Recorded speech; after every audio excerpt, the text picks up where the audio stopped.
नमस्कार, आप देख रहे हैं जे प्राइम भारत और मैं हूं आपके साथ ज्योति कनौजिया। आइए रुक करते हैं खबर की ओर। समाजवादी पार्टी कार्यालय पर पूर्व पंचायत अध्यक्ष विजय बहादुर और उनके सैकड़ों समर्थकों ने थामा समाजवादी पार्टी का दामन। समाजवादी पार्टी के राष्ट्रीय अध्यक्ष अखिलेश यादव ने पूर्व जिला पंचायत अध्यक्ष विजय बहादुर को सपा में ज्वाइन कराया। अखिलेश यादव ने भारतीय जनता पार्टी पर जमकर साधा निशाना। उत्तर प्रदेश सरकार कमजोर हो गई है, इसलिए शिक्षकों की अटेंडेंस और ध्वस्तीकरण पर रोक लगा दी है। उत्तर प्रदेश सरकार ने अभी शिक्षकों के अटेंडेंस को स्थगित किया है, लेकिन सरकार कभी भी इस फैसले को ला सकती है। बीजेपी में कुर्सी की लड़ाई हो रही है। कुर्सी की लड़ाई में जनता परेशान। उत्तर प्रदेश के सैकड़ों गांव बाढ़ की चपेट में हैं। बाढ़ से निपटने के लिए सरकार ने क्या व्यवस्था की है? कहिए तो सरकार यह भी कह दे कि बाढ़ आई ही नहीं थी। लखनऊ से काशिफ वसीम खान की रिपोर्ट। सबसे पहले मैं अपने प्रेस के साथियों का धन्यवाद देता हूं। आज इस कार्यक्रम में आप सब बड़ी संख्या में आए हैं। विजय बहादुर पूर्व में रहे जिला पंचायत अध्यक्ष, मैं इनको आज समाजवादी पार्टी में शामिल कर करके और साथ ही साथ इनके साथी सहयोगी आए हैं। मैं उन सभी साथियों का बहुत बहुत धन्यवाद और आभार प्रकट करना चाहता हूं।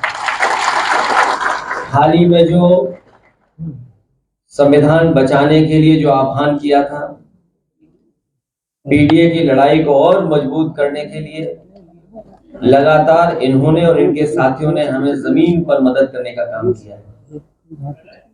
जो इनका संघर्ष रहा, इनका सहयोग रहा, उसका परिणाम ये हुआ है कि मोहनलालगंज लोकसभा आपकी पार्टी बहुत ऐतिहासिक वोटों से जीत करके गई। न केवल इनके साथियों का सहयोग हमें लखनऊ, मोहनलालगंज आसपास के क्षेत्र मिला है, बल्कि बाराबंकी और आसपास के क्षेत्रों में भी इनके सहयोगी साथियों ने बहुत ईमानदारी के साथ समाजवादी पार्टी और इंडिया गठबंधन और पीडीए की लड़ाई को मजबूत करने का काम किया है। मैं इन सभी साथियों का बहुत बहुत धन्यवाद देता हूं। हमें उम्मीद है कि आने वाले समय में इनके साथी सहयोगी और समाजवादी पार्टी के साथ मिलकर के समाजवादी आंदोलन को और मजबूत बनाने का काम करेंगे। हाल ही में जो सरकार फैसले ले रही है, ये सरकार जो आपस में लड़ रही है, इनके फैसले भी जल्दीबाजी के हैं। जहां शिक्षकों को परेशान करने के लिए जो सरकार ने फैसला लिया कि ऑनलाइन डिजिटल अटेंडेंस ली जाएगी, समाजवादी पार्टी ने उसका विरोध भी किया। और आपके माध्यम से मैं कहना चाहता हूं, यह फैसला स्थगित नहीं होना है। स्थगित का मतलब यह है कि कभी भी सरकार इसको लागू कर सकती है। तो यह फैसला निरस्त हो, तभी हमारे शिक्षकों की असली मदद होगी। वहीं ये जहां कमजोर पड़े हैं, लखनऊ में और सरकार में ये कमजोर पड़े हैं, इसलिए इन्होंने ध्वस्तीकरण का अपना फैसला टाला है। ये फैसला ही टाला है। ये फैसला हमेशा हमेशा के लिए खत्म नहीं हुआ है। इसलिए शिक्षकों के लिए जो ऑनलाइन डिजिटल अटेंडेंस थी, वो स्थगित नहीं, निरस्त हो। और हम सावधान करना चाहते हो प्रदेश की जनता को भी कि भारतीय जनता पार्टी के लोग आपस में लड़कर के और कुर्सी की लड़ाई में पूरा एडमिनिस्ट्रेशन खत्म कर दिया है। जहां इन्हीं के विधायक, इन्हीं के लोग आरोप लगा रहे हैं कि भ्रष्टाचार चल रहा है। हम लोगों ने अखबारों में पढ़ा है कि मुख्यमंत्री खुद स्वीकार कर रहे हैं कि बड़े पैमाने पर दलाली चल रही है। जिस प्रदेश के मुख्यमंत्री खुद स्वीकार कर रहे हो कि दलाली हो रही हो और अखबारों में बड़ा बड़ा लिखा हो कि दलाली हो रही है, तो जनता जानती होगी कितनी दलाली हो रही है। मैं एक बार फिर विजय बहादुर जी, उनका और उनके सभी सहयोगी साथियों का बहुत बहुत धन्यवाद और आभार प्रकट करता हूं। सर आज 5 कालिदास में मीटिंग बुलाई गई है, लेकिन उससे पहले जो केशव महोदय है वो दिल्ली पहुंच गए और उन्होंने ट्वीट भी किया है कि संगठन सरकार से बड़ा होता है। आप लोग समाजवादी पार्टी और आपकी तरफ से भी एक ऑफिशियल ट्वीट हुआ है इस मामले में।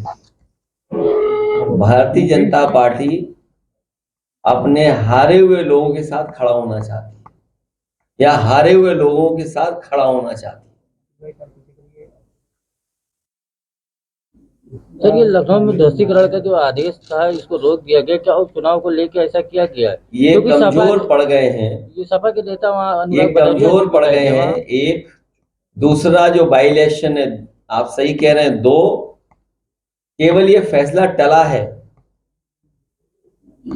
अध्यक्ष जी, जिस तरह से अयोध्या मिल्कीपुर को लेकर आने वाले दिनों में प्लान क्या है, क्योंकि आपने तुम्हें क्यों प्लान बता दें, तुम बीजेपी का आदमी हो। नहीं, ये पहले प्लान बताया नहीं, अब क्यों बता देते हो? अगर आपको प्लान बता देंगे तो ये लाइव हो जाएगा प्लान हमारा। उपचुनाव में 10 की सीटों में से कितनी सीटें जीतनी है इंडिया गठबंधन? अभी जैसा परिणाम आया उससे बेहतर परिणाम आएगा। लेकिन आप आज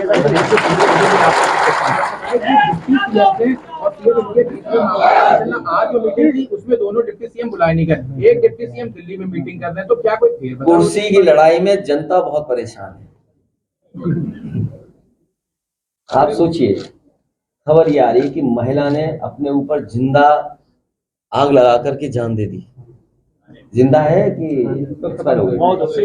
आप सोचिए, आप लोग खुद सोचिए कि एक महिला अपना न्याय मांगने गई और उसने आत्मदाह कर दिया और था नहीं, बस पुलिस वहां थी, प्रशासन क्या कर रहा था वहां पर? और इनके विधायक खुद आरोप लगा रहे हैं और मुख्यमंत्री खुद स्वीकार कर रहे हैं दलाली हो रही है।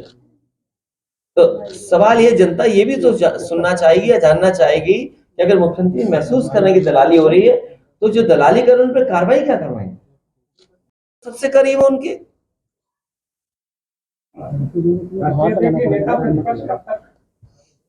अब सदस्य आप नहीं तो आपको बना देता। नहीं, मेरी इच्छा है कि आप ही बन जाओ, तो आप पक्ष अच्छा रखोगे हमारा, क्योंकि अंदर की भी बात आप जान रहे होगे। सर, उत्तर प्रदेश में बाढ़ की समस्या है, उसको लेकर किस तरह? बाढ़ के अलावा देखिए, इसीलिए मैंने कहा ये सरकार कुर्सी के चक्कर में जनता को अपने हाल पे छोड़ दिया। कोई कह रहा है कि इतने गांव हैं बाढ़ की चपेट में, 1400 गांव। कोई अखबार लिख रहा है 900 गांव है बाढ़ की चपेट में। सच्चाई कम से कम ये सरकार बताए कि आखिरकार कितने गांव हैं चपेट में, क्या उनकी मदद हो रही है। कल सरकार कह देगी कि बाढ़ आई नहीं क्योंकि बाढ़ का पानी निकल जाएगा। जब जरूरत थी तो सरकार कहां थी? और जब मुख्यमंत्री जी के अपने गृह जनपद में बाढ़ हो, पूरा गोरखपुर में पानी भरा था, अब 2 दिन में बाहर निकल गया। तो जब मदद की जरूरत थी तब सरकार कहां थी?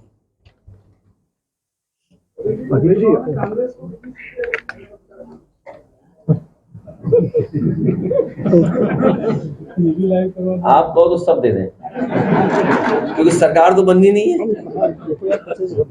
अगर कोई सरकार बननी है बताओ, अगर आपकी इच्छा हो तो हम पूरी दे देंगे। जाइए। अजीत जी, आज तक की खबर का असर हुआ पंतनगर रहीमनगर में? ये आपका असर तो हुआ होगा, लेकिन असली असर हुआ है जो सरकार कमजोर हुई एक, और सरकार घबरा गई कहीं जो संघर्ष है कहीं बढ़ न जाए। समाजवादी लोग लगातार संपर्क में थे, रविदास जी लगातार संपर्क में थे, पीछे बैठे हुए लोग दोनों संपर्क में थे। और आप तो हीरो निकले ही, मुझे सुनने में आ रहा है, लेकिन उन्हें ये नहीं पता होगा कि आज तक को पैकेज कितना मिलता है।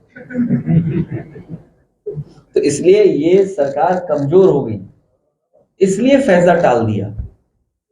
क्या जो पहले जिन लोगों का घर उजाड़ा था, ये सरकार मजबूत होती तो इनका भी उजाड़ देती घर। तो किसने फैसला लिया था घरों को हटाने का? कौन लोग थे? क्या मुख्यमंत्री खुद थे? तो अब तो मुख्यमंत्री कह देंगे हम नहीं थे, अधिकारी थे। सरकार खुद फैसला ले रही थी, और फिर उस सरकार से क्या उम्मीद करोगे जिस सरकार ने सबसे देश का सबसे अच्छा रिवर फ्रंट खराब किया हो। गोमती रिवर फ्रंट है, वो देश का सबसे अच्छा रिवर फ्रंट होगा। उनसे कोई उम्मीद करोगे नाले पर रिवर फ्रंट बना रहे हैं? रिवर फ्रंट बनता है रिवर पर, नाले पर नहीं बनता है। आप मुझे ये बताओ, उस नाले का पानी साफ करने का क्या इंतजाम है सरकार का? जो नाले में पानी आ रहा है, डोमेस्टिक वेस्ट है या अन्य वेस्ट जो आ रहा है उसके अंदर, तो वेस्ट को कैसे रोकते ये लोग? क्या प्लान था इनका? इनके पास कोई प्लान नहीं था, केवल गरीबों को उजाड़ना चाहते थे ये लोग। और हो सकता है कि कुछ बिल्डरों से मिल रहे हों ये लोग, क्योंकि इधर सब बिल्डर उन्हीं की तरफ चले गए। ठीक है, थैंक यू।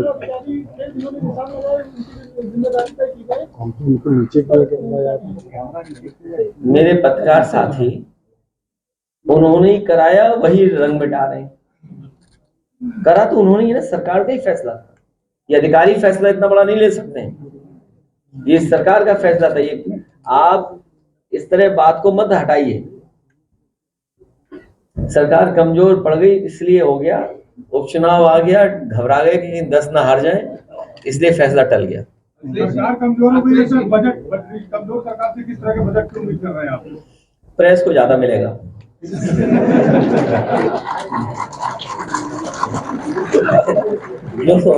प्रेस को कितना मिलता है?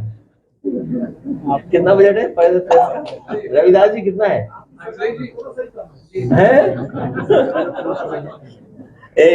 इतना सच मत बोलो हमारे।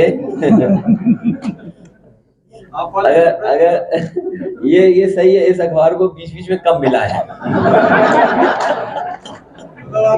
ये अपना सच बता रहे हैं।